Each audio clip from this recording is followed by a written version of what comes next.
Pada saat melakukan akad kredit KPR, dalam perjalanannya kreditur meninggal dunia. Debitur meninggal dunia. Memang di Indonesia ini banyak sekali, bahkan rata-rata melakukan akad kredit KPR itu dengan durasi yang sangat panjang. Kenapa demikian? Yang pertama adalah supaya mengurangi beban cicilan. Nah, cuman dalam perjalanan 20 tahun ini, pada saat kita melakukan cicilan kredit, kita nggak tahu seseorang itu akan sehat terus atau banyak hal lain lah.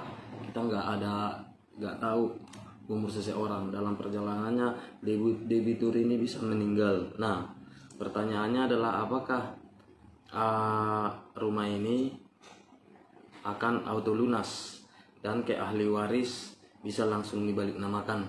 Nah, jawabannya adalah bisa iya, bisa tidak. Nah, terkait waris ini, dalam pengertiannya secara sempit, waris ini adalah kekayaan kompleks, pasifa dan aktiva.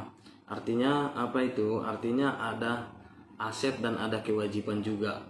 Nah, ketika si pewaris ini meninggal, maka tak hanya harta warisnya atau asetnya yang turun ke si ahli waris, tapi kewajibannya juga turun juga ke ahli waris. Begitu bunyinya di sana.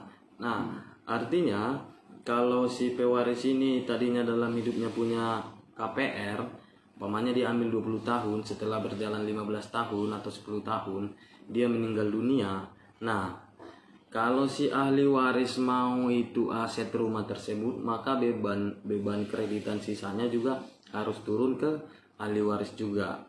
Namun demikian, di dalam KUH Perdata pasal 1045 disebutkan, tiada seorang pun yang bisa diwajibkan sepenuhnya untuk menerima waris.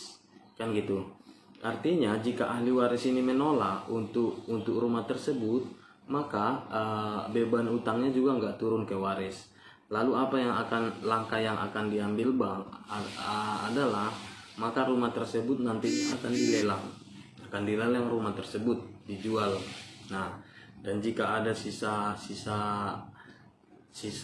penjualannya, artinya rumah ini sampai lunas ditaksir 300 juta dan sisa umpamanya dan laku ternyata 400 juta, itu bisa diberikan ke ahli waris. Nah, terkait auto lunas atau tidaknya ini perumahan, yaitu kita bicara dengan asuransi. Makanya jika saudara-saudara mengambil KPR dengan durasi yang sangat panjang, yang paling perlu dipahami adalah masukkan dia ke asuransi jiwa. Biasanya itu di opsinya, kalau nggak salah, opsinya first to die, artinya asuransi jiwa. Nah, ini sebenarnya yang perlu dipahami. Saudara-saudara harus membuat asuransi jiwa. Supaya apa? Supaya nanti ketika artinya ahli waris pewaris ini meninggal dunia, maka secara otomatis memang rumah tersebut bisa langsung dibalik nama ke ahli waris. Jadi gitu kawan-kawannya. Soalnya di Indonesia ini sangat banyak yang menyatakan bahwasanya ketika debitur meninggal dunia maka KPR ini akan auto lunas. Jadi tidak seperti itu. Oke, demikian dari